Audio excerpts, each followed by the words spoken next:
Hölgyeim és uraim, nagy szeretettel és tisztelettel köszöntöm Önöket.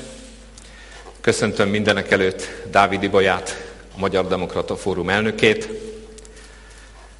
Köszöntöm a Magyar Demokrata Fórum elnökségét, választmányát, országos gyűlésének tagjait, minden egyes tagját, minden szimpatizánsát, minden potenciális választónkat. Köszöntöm a magyar nemzetet, határon innen és határon túl.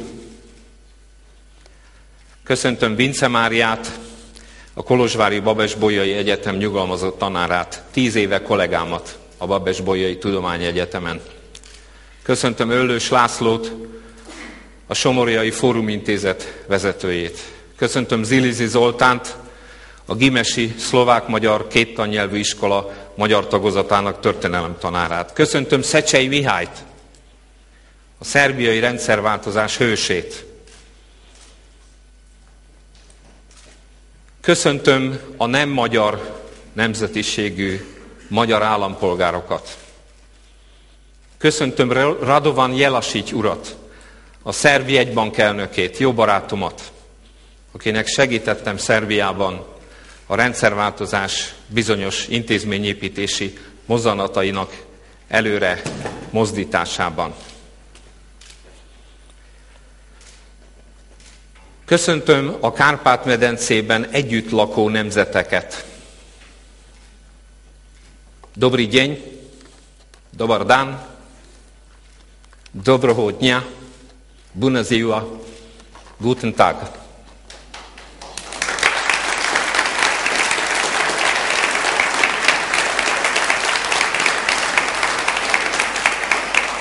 Jól figyeljen a magyar nemzet, és minden együtt élő nemzet, akik vigyázó, féltő, aggódó szemüket ma Budapestre vetik. Akik nem akarnak a térképen, a Kárpát-medence közepén egy fekete lyukat látni. Egy olyan országot, amely szegényedik, fogy, önmagával meghasonlott, és ezért veszélyt jelent Európára is.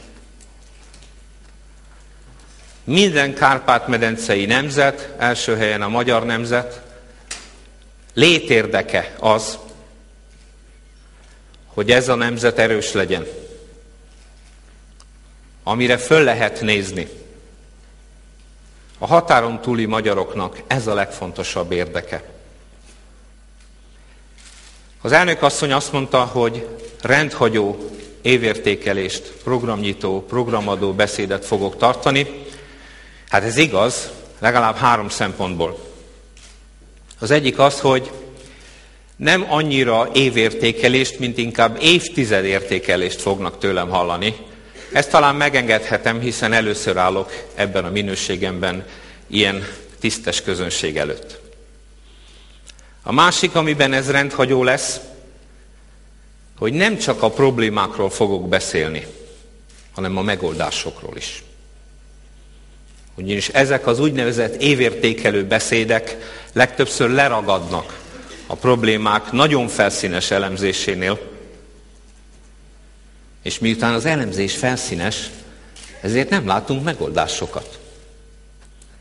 A Magyar Demokrata Fórum az egyetlen párt ma Magyarországon, amelynek van olyan programja, amely megvalósítható, megvalósítandó, és amely megvalósítás esetén azt az eredményt hozná, amit megígérünk. Szikrázóan logikus, kemény szavakkal összeállított, de elfogadható, mert a társadalmat felemelő programról van szó.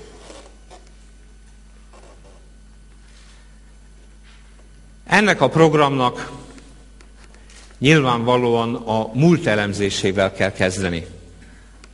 És itt térek rá a 10 év történetére. Aki követi írásaimat, hozzászólásaimat, az pontosan tudja, hogy úgynevezett elvesztett évtizedről szoktam beszélni. Az elvesztett évtized az sajnos a 21. század első évtizede. Magyarország 2000-ben, 2001-ben letért a fenntartható, egyensúlyőrző, export és beruházás vezérelt gazdasági növekedés útjáról. Miért? Mert az erős állam és az erős kormány bűvöletében valaki azt gondolta, hogy mindent lehet, csak akarni kell. Nem számítanak az úgynevezett gazdasági törvények. Nem számít, hogy mit írnak a tankönyvek. Csak az számít, hogy akarjuk. Emlékeztet ez engem az 50-es évek voluntarista gazdaságpolitikájára, ahol az 5 éves tervekben arról szólt a verseny, hogy minél nagyobb termelési és egyéb mutatókat írjunk bele a türelmes papírba. És azt gondoljuk, hogy csak akarni kell, majd ez megvalósul.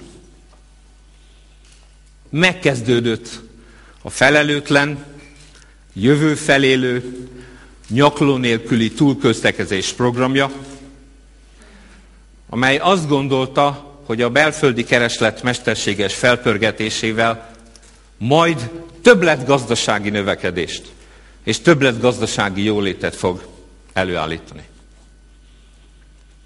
Van, akik nagyon lebecsülik azt a közgazdasági tételt, hogy sajnos tetszik, nem tetszik, ez a magyar gazdaság kicsi, nyitott, átmeneti és földzárkózó jellegű.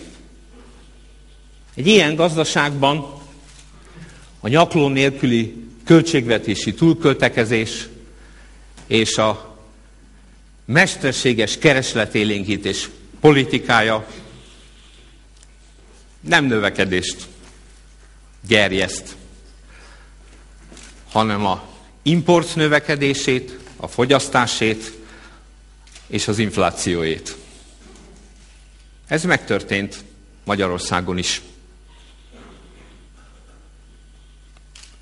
Ha volt is növekedés, az csak ideig, óráig tudott megvalósulni. És látjuk, egy olyan növekedés, amelyik rövid távon is már szétveri a pénzügyi egyensúlyt, az fenntarthatatlan gazdasági növekedés. Miért baj ez? Hát azért, mert fenntartható, hosszú távon magas szintű növekedés nélkül nincs felzárkózás, már pedig abban mindenki egyet szokott érteni, hogy a felzárkózás az a legfontosabb nemzeti célunk. Mi történt ebben a 10 évben? 2-3 évig volt, nem kiugró, de azért érzékelhető gazdasági növekedés. Ezzel szemben tavaly 7%-os gazdasági visszaesést kellett Magyarországnak elszenvednie. Ez azt jelenti, hölgyeim és uraim, hogy most pontosan ott vagyunk, ahol 10 évvel ezelőtt elindultunk, mert minden eredménye ennek a mesterséges, jövőfelélő, túlköltekezésen alapuló gazdaságpolitikának elveszett. A gazdasági eredménye, a társadalmi eredménye, és lassan szépen elkopik a jóléti eredménye is. Ördögi körök alakultak ki a magyar gazdaságban. Legalább 4 ilyen ördögi körre szeretnék röviden rámutatni. Az egyik a közteherviselés ördögi köre. Nagyon kevesen fizetnek ebben az országban egyedileg nagyon magas adót. Ez elsősorban természetesen a személyjövedelemadóra és a társadalombiztosítási járulékra vonatkozik, de az egy nagyon jelentős mértékű bevételt adó jövedelemforrás. Na már